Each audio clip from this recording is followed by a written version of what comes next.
Peace be with you. Friends, we come now to the close of this great discourse of Jesus in the 6th chapter of John. The church has been drawing us through this pivotal text. And we come to the conclusion, I mentioned last week was sort of the climax of the discourse when Jesus talks about what we call the real presence. But in a way, this is as interesting because we see the after effects of it. We see, okay, having laid this out, what happens? Well, listen now as the passage for today commences. Many of Jesus' disciples who were listening said, "This saying is hard. Who can accept it?" Mind you, he's not talking to his enemies here. Jesus had plenty of enemies, people that were just really out to get him. These weren't his enemies. He's talking to his disciples. I don't mean the inner band of the 12, but I mean this wider band of people that they were with him, watching his miracles, listening to his teaching, basking in the glow of his presence. These are his friends. But they've heard this discourse now about the real presence. They've heard the objectors. Remember last week we said, well, wait a minute, how can this man give us his flesh to eat? And they were hoping he would say, oh, look, I'm just speaking metaphorically here. They wanted symbol and metaphor maybe, but then he gave them a kind of in-your-face realism. When he meets the objections, he says, unless you gnaw on the flesh of the Son of Man and drink his blood, which is repugnant, I mentioned last week, repugnant to Jews, you have no life in you. Can you sense, I don't want to judge them. I want us to move into their position here that, of course, they were kind of exasperated. Wait a minute, we love this guy. He's great, and we love what he's saying, but this teaching, again, it's hard. Who can accept it? Well, here's something I want you to see too. Jews of Jesus' time, as Jews of today, as Christians of today too, are very comfortable with metaphorical speech. You know, the Old Testament's filled with metaphors. Look in the Psalms and the prophets, the Lord's my shepherd and God is a rock, and there's all sorts of like a consuming fire. It uses metaphorical language all the time. Jews were very poetic people. Again, the Psalms are prime examples. If Jesus were just trading, therefore, in symbol and metaphor, why would they have objected so strenuously? Why would even his friends have walked away? Why wouldn't they say like, well, yeah, he's just talking symbolically. What are you guys getting so excited about? I mean, let's say I brought out, an American flag on the 4th of July. And I said, this is America. Well, you don't know what I mean. I didn't mean that flag is the sum total of America. I mean, it's a symbol of America. I remember when I was a little kid, my father impressed upon us when we were little that you don't let the flag touch the ground because it symbolizes America. And it's for some reason that got into our little hearts and minds. And so my brother and I, we wouldn't let the flag, we had these little flags, let them touch the ground because it's a powerful symbol. But I mean, no one thought it's really America. Or, if your mom brings out the Thanksgiving meal, she's working all day on it, and she says, I put my whole self into this meal. Well, we don't know what she means. It doesn't mean that her entire self has become turkey and mashed potatoes. That meal is a symbolic evocation of her devotion to the family. I mean, of course, can you imagine if a mother said that and someone at the table, pushed the chair back and I am indignant, I am leaving this room. How could she possibly say that? Well, no, you say, sit down. It's a metaphor. So what explains the fact that the people who heard Jesus give this discourse, who were well acquainted with metaphor and symbol, it's deep in their own tradition, why would they have walked away? Well, I think part of it is because they tried to get him to say, oh no, I'm talking about a symbol. And he wouldn't. He wouldn't. He clarified for them so unambiguously what he meant. And I think to everybody, we're reading this through 2,000 years of history and of theology and spirituality and interpretation. Put yourself back in that moment. You're in the Capernaum synagogue and you love him. You're his disciple and you're hearing him speak.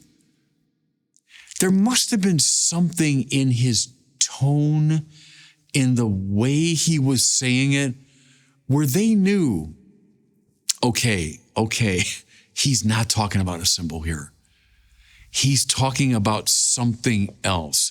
He's at another level of reality.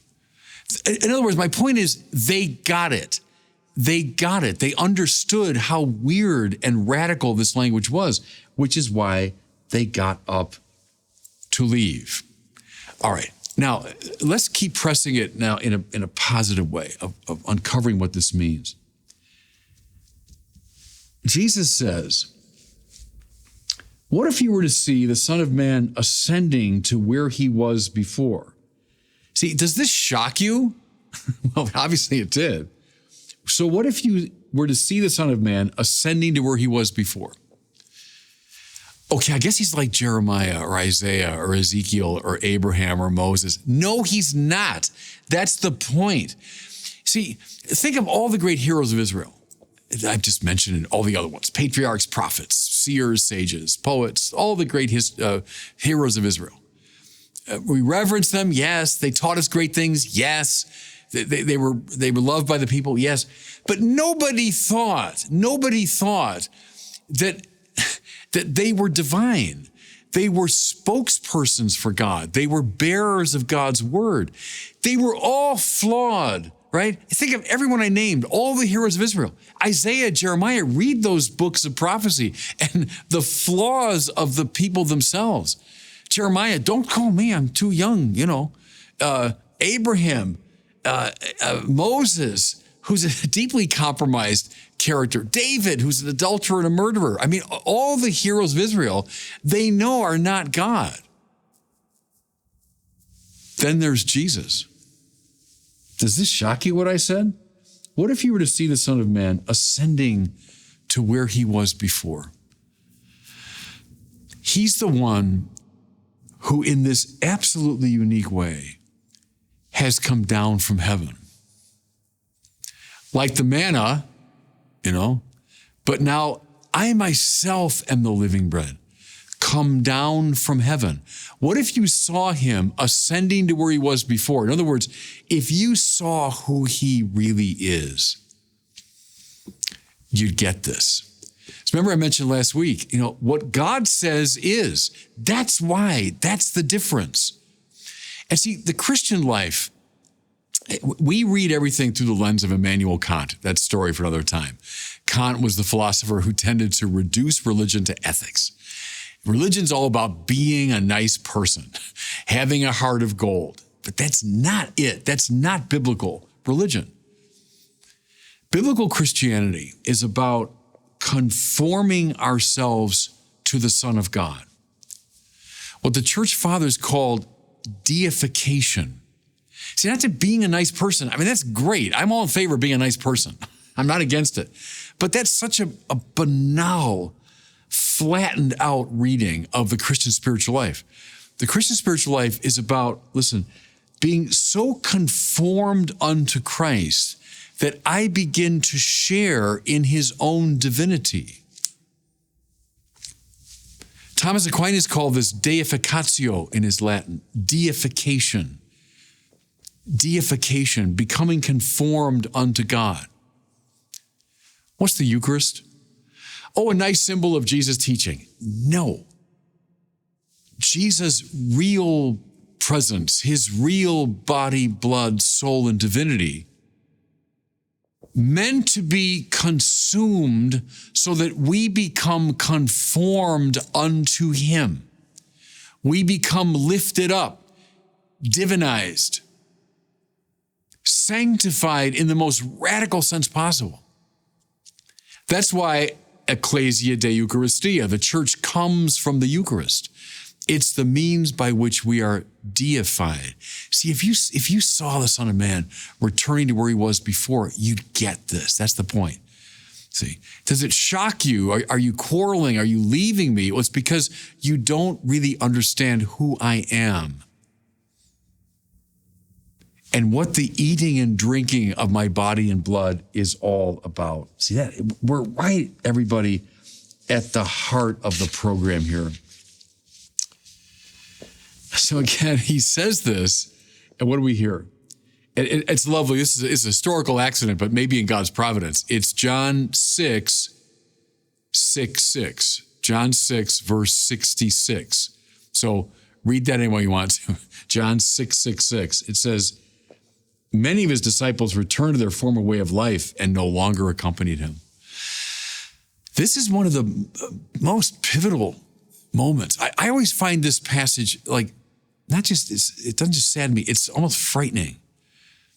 Jesus, they love him, he's great, right? He's healing the sick and he's teaching these wonderful things and, woman at the well and all this. But then he lays out this teaching and many of his disciples, not enemies, his disciples wouldn't walk with him. I'll state it bluntly, everybody. The Eucharist has always been a rising or falling point, standing or falling point of Christianity. Are you with him or are you against him? Do you accept this doctrine or don't you? And it makes all the difference. This is why, by the way, I won't be able to dwell on it, but why the church couples this reading with this passage from Joshua, chapter 24. As a lover of Bob Dylan, I love this because it's behind his famous song, "You Gotta Serve Somebody." When Joshua says, well, you people can serve the gods of this area, but for me and my family, we are going to serve the Lord. So Bob Dylan's take on that was, you might be the devil, might be the Lord, but you got to serve somebody. That's right, by the way. Well, the church couples it, with this mysterious passage because it is standing or falling. Do you buy who I am and what the Eucharist means, or don't you? We got to decide. Well, and then for me, one of the most dramatic moments in the New Testament follows. Jesus then turned to the 12. So a lot of his disciples have left, but now he turns to the inner circle, the apostles, the 12. Do you also want to leave? Can you handle this teaching or not? And what's going to happen? I don't think it was entirely clear. What if his inner circle has said, yeah, Lord, you're great, but I just can't handle this teaching. You know what would have happened? The church would have ended. That would have been the end of it. But we have now, it's John's version of Peter's confession. In the Synoptics, remember Peter says, no, Lord, you're the Son of the living God. You're the Messiah. And that's Peter's great confession. That's why Jesus says, boy, Peter, you're the rock and I'm going to give you the keys. Well, this is John's version of it because he turns to the 12.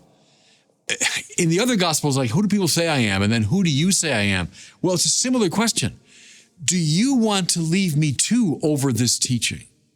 And then Peter, to his infinite credit and through the grace of God, says, Lord, to whom shall we go? You have the words of everlasting life. Peter, speaking for the church, listen, up and down the ages, that says, Lord, no, we're not going to go. We're not going to abandon you. You've got the words of everlasting life. And so even if we don't fully understand this, we're with you. So as we come to the end of this discourse, this reading of John 6, that's the question for every one of us. Are you going to leave me too over this? Do you reject this teaching or do you accept it? That's the question. And God bless you.